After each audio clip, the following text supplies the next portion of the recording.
Evharisztó. Kedves biztos asszony, miniszter úr! A médiaszabadság korlátozására való törekvés általános európai jelenség.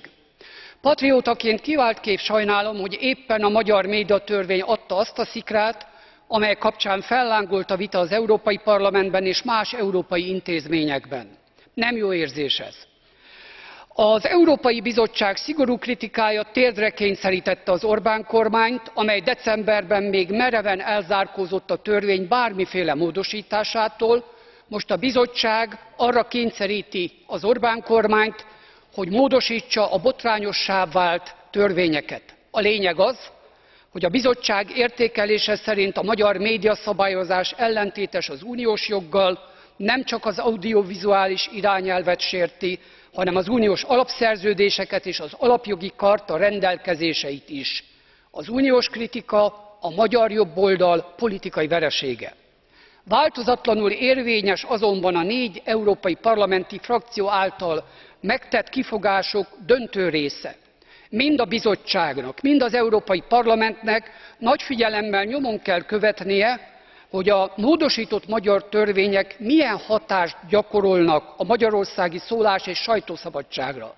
Martonyi miniszter úrtól kérdezem, hogy mi indokolta, hogy az Orbán kormány megszüntesse a korábbi médiatörvénynek a médiakuratórium paritásos összetételre 50-50% kormánypárt és ellenzék által delegált tagjaiból összeálló összetételét.